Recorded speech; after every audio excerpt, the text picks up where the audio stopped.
Then you're going to put out the fire, sweeping back and forth. As soon as the fire goes out, you're going to back yourselves out. Go!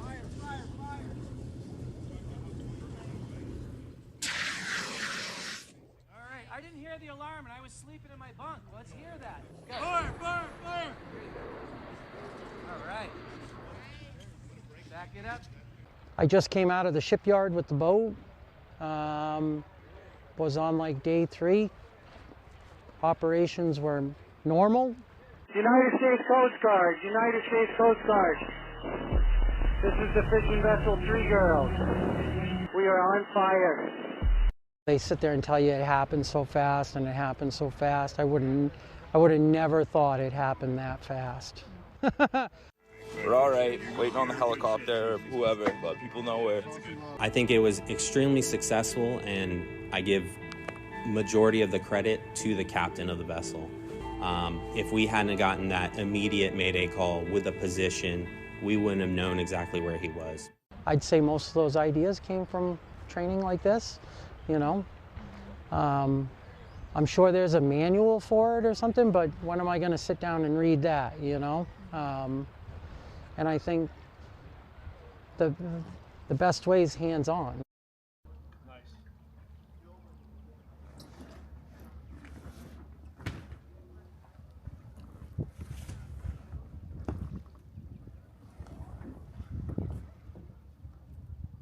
Commercial fishermen work incredibly hard and sometimes put safety second because they're trying to make money. They're trying to run a small business. They're trying to feed us. And so these kind of trainings are really important. All right, we got a leak. We got a leak. Somebody call in a mayday. Can I get a rag, please? Some tubing and a little shingle.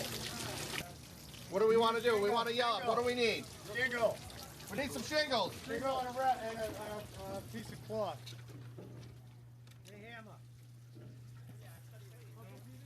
Okay, is that hole less than where we started? Can our post pumps keep up with that? Fire on board, flooding on board, any kind of electrical issue, injuries on board. I mean, they do incredibly hard and dangerous work. You think about, you know, someone who works on a factory floor, an industrial athlete, while their work is incredibly important, the floor of that factory is not pitching and rolling and raining and snowing.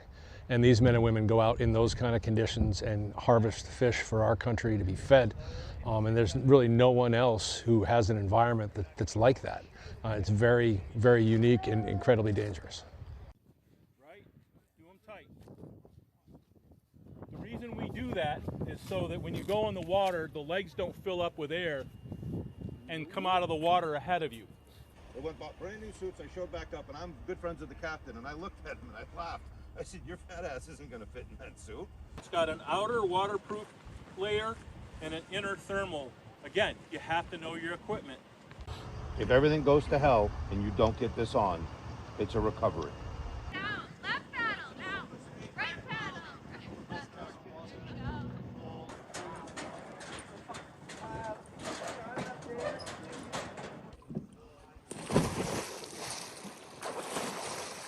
All right, roll over on your back. Okay, there you go.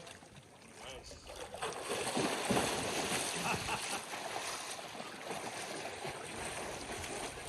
All right, you're right there. All right, now roll over.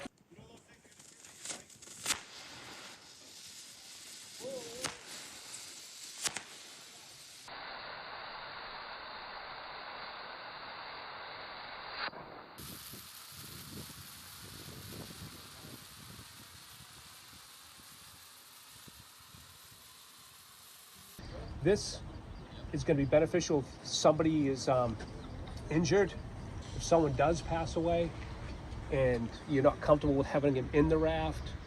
You could, and he had his suit on, you can put him outside the raft and tie him to the raft. If a body doesn't make it home, insurance companies could delay up to 7 years to pay the family without proof of death. So, I mean, this comes in handy doing that. Yeah, it takes 7 years to declare a death from a missing person. So. To cut it now would be tragic, because that just means there are so many people who are going to be left behind, because to get this in the private sector, this kind of training, it costs a lot of money. The funding that's been provided by the federal government has allowed us to train thousands of fishermen. And in the 3 years that I've been with the organization, we've gotten myriad of stories back from fishermen. We taught first aid down in Connecticut, and a month after we did that, one of the young men that we trained was underway on his boat and saw a capsized boat, responded, rescued another fellow fisherman from the water and saved his life. That's one example of our training, the training that was funded by the federal government. We trained the individual, and within a month, a human being's life was saved. So that's, you know, if the funding goes away, that chain is broken.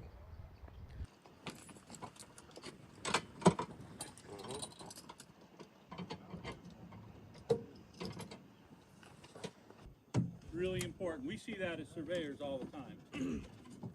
If your boat goes out for the winter, or you take it to the yard or something, and you don't take your raft off of it. So you would push this nasal spray up into the nostril until your fingertips touch the bottom of their nose. You would press that nasal spray, and that is 1 full dose of Narcan. I'm going to place his hand on the ground and then put his knee over so that if he, Carl, just feeling sick, he doesn't aspirate, isn't choked. You guys know Russell now.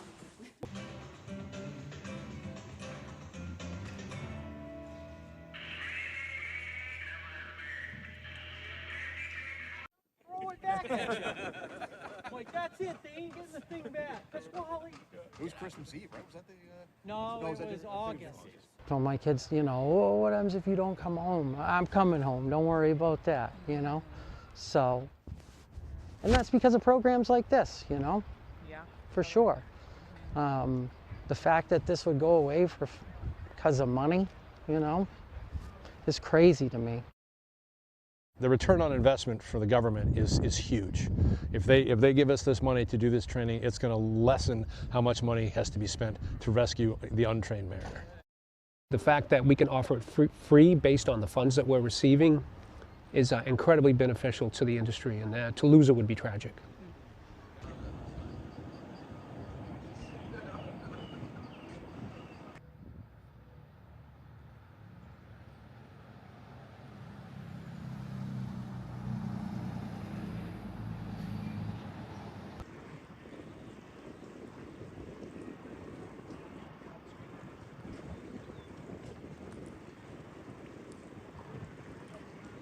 The entire federal workforce is downsizing now, so this will be a painful period for HHS as we downsize from 82,000 full-time employees to around 62,000.